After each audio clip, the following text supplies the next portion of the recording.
아마 이제 여러분들 연세가 드시고 하면 제일 관심 있는 게 바로 이 연금입니다. 연금을 어떻게 받아야 되나. 그리고 왜냐하면 이제 은퇴를 요즘은 뭐 빨리 하시니까요. 그리고 이제 이 연금 받는 기간하고 또 텀이 있으니까. 그리고 연금을 또 정말 받을 수 있을까? 뭐 이런 걱정들을 많이 하실 것 같습니다. 특히 젊은 층들 같은 경우는 아예 연금을 포기하는 그런 젊은 층도 꽤 있다 그래요. 우리가 국민연금은 이제 의무적으로 가입을 해야 되는데 윤석열 정부가 들어서면서 가장 핵심적으로 내세웠던 게 바로 이 4대 개혁 중에서 연금 개혁이 포함되어 있습니다. 오늘 정부가 연금 개혁에 대한 구체적인 안들을 오늘 이제 발표를 했습니다. 뭐 아주 구체적으로 하면 굉장히 복잡합니다. 저도 잘 이해를 잘 못하겠고 어쨌건 내는 돈은 한 4% 포인트 4% 인상이 됐고요. 받는 돈은 한 2% 정도 올린다고 그럽니다. 이게 이제 제일 중요한 게 이제 소득 대체율인데요.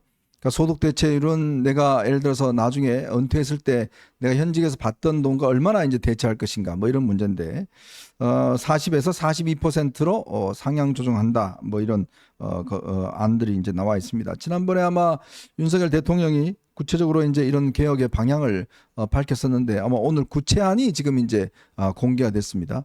이건 뭐 각 사람들마다 다 다르기 때문에 또 이건 뭐 이렇게 일관적으로 잘 이야기는 할 수 없을 것 같습니다만은 어쨌건 뭐 연금 자체를 지금 개혁하지 않으면 얼마 있지 않으면 다 고갈될 수밖에 없어요.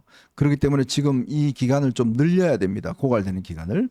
그래서 어쩔 수 없는 건데 참 이 프랑스 같은 경우는 이것 때문에 뭐 어마어마한 시위가 벌어졌잖아요. 그렇죠. 엄청난 시위가 벌어졌고 그래도 프랑스 뭐 제도적인 특성상 또 마크롱이 결단을 해가지고 그거를 하여간 끝까지 관철시킬 수는 있었는데 우리는 또 프랑스하고 좀 제도가 다릅니다. 네. 저희 국회에서 법안으로 성립이 안 하면 네, 될 수가 안 없어요. 되죠. 통과가 안 되면.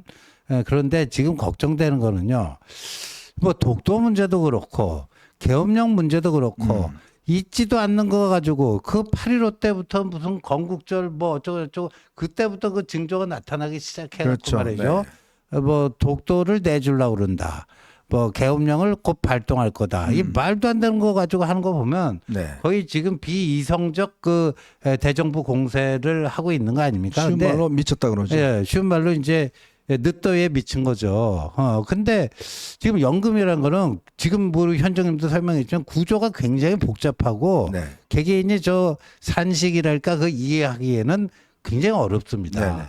그렇다 보면 이제 민주당과 같은 집단은요, 저것도 묘하게 또 악마의 편집을 해갖고 그냥 대중의 귀에 꼭꼭 꽂히게끔 뭐 어떻게 해갖고 뭘 어떻게 했다. 뭐 네. 이런 식으로 해갖고 선동하고 나올 가능성이 저는 현재로서는 대단히 높아 보인다. 네. 거기에 대한 만반의 대응 태세가 정부가 돼 있는지 이것도 한번 점검을 해봐야 되지 않을까 싶습니다.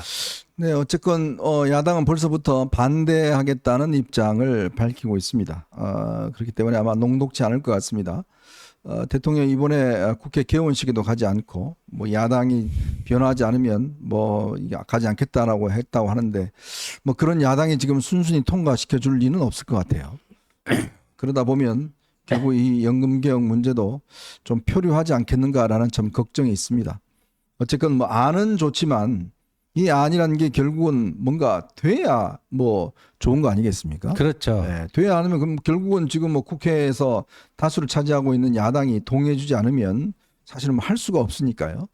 참 어려움이 있는 것 같습니다. 참 이게 굴욕적이고 정말 마음에 들지 않더라도 사실은 옛날에 뭐 상황인가요? 이게 이 바지 가능이라도 갔잖아요. 네. 그러니까 저는 그렇게 생각해요.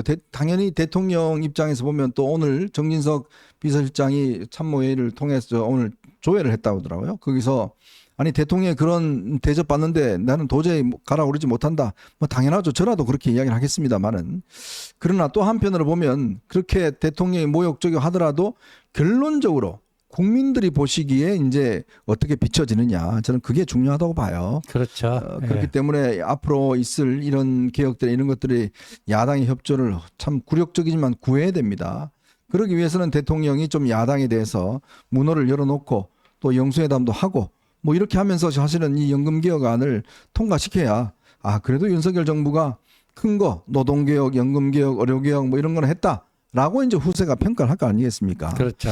그런 좀 정치적 유연성이 좀 필요한 단계인 것 같습니다. 그러니까 87년 지금 이제 6공화국 이래 육공억 들어와서 이제 국회 개원식에 참석하지 않은 첫 번째 대통령 뭐 이렇게 돼버렸잖아요. 네. 근데 저 연금 개혁이라는 게 아까 프랑스 얘기도 나왔지만 저거 잘못 건드리다가 정권 넘어간 사례들이 많거든요. 네, 외국에 보면. 저 프랑스 시 보시죠. 예, 프랑스 네. 시 보십시오.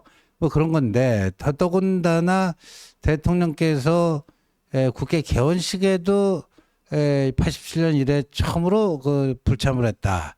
이렇게 되면 순탄하기가 좀 힘들 것 같아요. 네. 순탄하기 힘들고. 근데 뭐 여당이 지금 의석수라도 많으면 그거 믿고 어떻게 좀 버텨볼 텐데 그것도 아니고 네. 참 이게 간단치가 않아 보입니다. 네. 어쨌건 지금 상태로 연금이 되면 이게 왜냐하면 저출생이라서 사실은 돈 내는 사람은 적습니다. 그렇죠. 근데 이제 돈 받아갈 사람은 많아요. 많아지고. 지금 저희 세대만 해도 베이버 부모 세대라고 그러지 않습니까? 꽤 많습니다. 저희는 뭐 초등학교 다닐 때 보면 저희가 67, 뭐 70번까지 있었잖아요. 네, 70번. 예, 반도 뭐 15개 반 뭐 이렇게 있었는데 지금 학교 가면 그런 데가 없습니다. 다 뭐 20명, 30명 밖에 한 반에 있지 않아요. 근데 문제는 지금 미래 세대가 내는 돈을 가지고 일단 지금 현재 있는 세대들에 퇴직하면 그걸 또 이제 연금을 줘야 되거든요. 그렇죠. 이럴 경우에 미래 세대 입장에서 보면 아니 우리는 지금 월급도 많이 못 벌고 자산도 없고 집도 없고 근데 맨날 이거 연금 떼나가기만 하고 그러면 뭐 우리는 뭐냐? 그래서 아예 국민연금 이거 우리 그냥 하지 말자 그냥 뭐 이렇게 지금 아주 극단적으로 이야기하는 사람들도 많아요. 그렇죠. 그러니 그거를 설득하기 위해서는 뭔가 합리적인 거 그리고 이제 지금 있는 연금 내는 분들도 좀 더 많이 내야 되고 그럴 수 있는 방법밖에 없습니다. 이제 문재인이 이거 안 하는 바람에 결국은 문제가 더 악화돼 버렸어요. 그때 뭐라고 그랬습니까? 적게 내고 많이 받는 안을 아니 세상에 그런 좋은 게 어디 있습니까 세상에. 아니, 적게 내고 많이 받는 안 있으면 저라도 당장 하겠습니다. 세상에 그런 거 없습니다. 많이 내야 많이 받는 거죠. 그럴 수밖에 없는 거 아니겠습니까? 적게 내고 많이 받는 거? 아 그거야 뭐 완전히 포퓰리즘이죠. 그냥 땡겨서 쓰는 거예요. 방법이 그밖에 없습니다. 그러니 참 이 문제가 지금 의료개혁도 이렇게 힘든데 연금개혁은요. 모든 국민이 다 사실은 미래에 대한 문제이기 때문에 굉장히 민감한 문제입니다. 그래서 프랑스 같은 경우도 굉장히 시위를 많이 오랫동안 벌였지 않습니까? 그렇기 때문에 이것도 참 쉽지 않은 안인데 야당이 벌써부터 뭐 이렇게 저 어깃장을 놓고 있기 때문에 글쎄요. 이게 뭐 과연 처리가 될지 그리고 21대 국회 막바지에 야당이 뭐 안을 내서 합의하자 뭐 그랬는데 그걸 이제 대통령실이 거부를 했지 않습니까? 구조개혁을 한다고. 그때 저도 말씀드렸습니다만 일단은 우선 해놔놓고 좀 봐야 되는데 뭔가 완전하게 이루어서 뭔가 하려고 그러면 글쎄요. 이쪽 마음에서는 당연히 해야 되겠죠. 그렇지만 야당 입장에서 보면 아니 뭐하러 통과시켜줘 그냥 버티면 되는 거지. 뭐 이러버리면 뭐 방법이 없는 겁니다. 그럼 비난만 하면 본인들 말 안 들어주면 어떡하겠습니까? 그렇죠. 참 안타까운 일이다 생각이 듭니다. 자, 그리고 이번에 그 도봉에서 김재섭 의원과 다퉜던 안귀령 네. 안귀령이 선거법 위반으로 불구속 기소됐다. 이런 또 소식이 올라 그때 있네요. 그 뭐였죠? 이 안기령이 이게 뭐 저 선거운동 할 때 처음 가서 딴 동네 가서 선거운동하고 뭐 그때 막 선거법 위반 그 몇 가지 저 했지 않습니까? 예. 연설할 때 뭐 한다든지 어디 가서 왜 선거운동 못 하는 데 가서 마이크 예. 들고 아, 그 마이크 이때, 사용하면 안 되는 마이크 거. 사용한 거. 이런 것들이 그때 막 저 갑작스럽게 얘가 저 뛰어드니까 모르고 뭐 원래 실내에서 마이크를 쓰면 안 된다면서요. 그렇죠. 예, 네. 뭐 노인정 이런 데 가서 음. 그런 선거법 위반으로 해서 지금 불구속 기소가 됐다. 뭐 이런 지금 소식이 들어와 있습니다. 네. 자, 오늘 여러분들과 함께 저희가 세 가지 이야기를 좀 해볼까 합니다. 자, 이재명 대표는 정말 여야 대표회담에 앞서서 전 국민이 보는 앞에서 계엄령을 이야기를 했습니다. 계엄령을 이야기하면서 이런 독재 정권이 아니다 이렇게 이야기를 했어요. 근데 오늘 박찬대가 교섭단체 대표 연설을 했습니다. 오늘도 박찬대는 무슨 이야기 했냐면 독도 영유권을 이 정부가 포기하려고 그런다. 이런 이야기를 심지어 했어요. 독도를 갖다가 그냥 굴종적으로 주려고 그런다. 이게 왜 그러냐면 6일 7일 날 지금 기시다 총리가 방한하게 돼 있습니다. 그러니까 이게 지금 계엄령 갖고 재미를 못 보니까 네. 또 이제 독도 문제 가지고 또 이렇게 하는 것 같아요. 그렇죠. 도대체 그 머릿속에는 뭐가 있는지 모르겠습니다. 한번 머릿속에 들어가 보고 싶어요. 그 머릿속이 뭘로 가득 차인지 모르겠어요. 아니 아무리 그렇지만 야당의 넘버 원투가 한 사람은 있지도 않는 계엄령, 한 사람은 있지도 않는 독도 영유권 팔아넘긴다? 야 정말 기가 막힙니다. 요 이야기 함께 하고요. 문다혜가 더 이상 참지 않겠다. 이렇게 지금 선포를 하고 나왔습니다. 아, 무섭네요. 네, 뭐 근데 안 참으면 어떡할 건데. 자, 문다혜 이야기하고 그다음에 어제 구미로 한동훈 대표가 방문했는데요. 정말 뜨거웠다 그럽니다.